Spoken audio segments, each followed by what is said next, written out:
People usually think that real skill with Kenji is about half good movement and half chaining your super like crazy, but those only make up about 30% of real skill with Kenji. The other 70% is a mix of decision making, knowing the pattern of your super, and using your hypercharge right. And in this video, I'm going to be breaking down all of these strategies from a super pattern that will make it 10 times easier to chain to everything you need to know about his new hypercharge.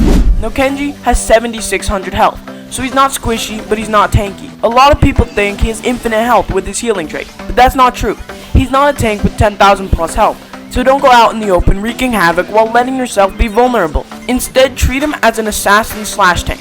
He is out there to put on pressure like a tank, but you want to play him with a mindset like you would with Mortis. Charge the super and stay alive. Now I mentioned his healing trait, and that's because with every attack he heals 35% of the damage he deals. This is important because both of his attacks deal different amounts of damage.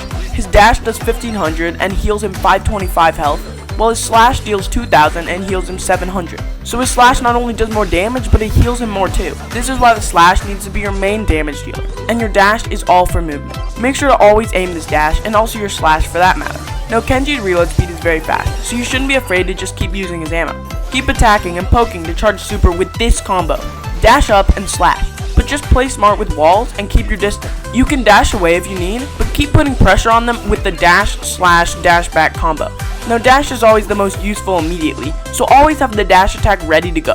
One of the main ways to go from Kenji noob to Kenji pro is to hit multiple enemies with each attack.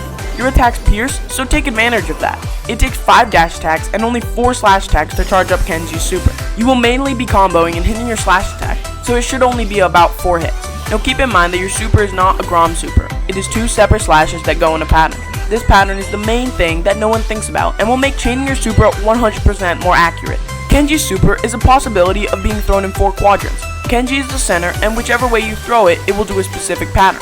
The first slash will always go away from you, and the second slash is something you need to memorize. Really, only the top 2 quadrants are what you need to worry about, because that is where you're going to be throwing your super 95% of the time. If you throw it up right, both slashes go up, with the first one going away from you. And if you throw it up left, both slashes go left, again with the first one going away from you. The bottom left is both down, and the bottom right is both right, but you don't need to worry about those as much. Now the spot on your super that you want to hit your enemies is the first half of both slashes. It's pretty easy to hit one slash, but this increases the probability of hitting both. With 5 hits from your super, you charge another, so you need to have a minimum of 3 enemies in your super and need to hit 2 of them twice to chain. But it will be so much easier with his hypercharge, which I'll talk about later in the video. Now you don't want to super until you are in the battle, because then you'll just go back to wherever you were first. Don't hesitate to super when you are low, because you will heal with your super because of your healing trait. Now always know how many hits you are from super as you go in, because that's something that you know that the enemies don't. For Kenji's gadget, use the Hosomaki healing gadget, which heals 50% of the damage you took in the last 3 seconds. This is the best used when bursted down a crazy amount, as you will cut that damage in half. Even if you are at half health, you can use this because it is only a 17-second cooldown. For his star power, use Nigiri Nemesis, which generates Kenji a 60% reduction shield from the next projectile after not taking damage for 5 seconds. This is insanely powerful because it can literally make a dynamite nuke seem tiny.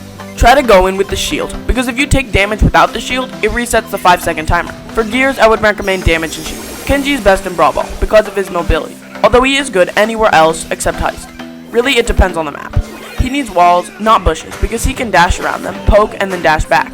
Now for his crazy hypercharge that pulls enemies in and then lands Kenji in the middle of the fray.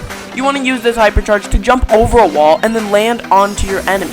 Try to hit at least 2 people and then just go crazy killing them. You will almost definitely gain another super back, so make sure there are more people nearby so you can kill them too. You will literally be unstoppable because of the star power gadget, hypercharge buffs, and these new skills that you just learned in this video.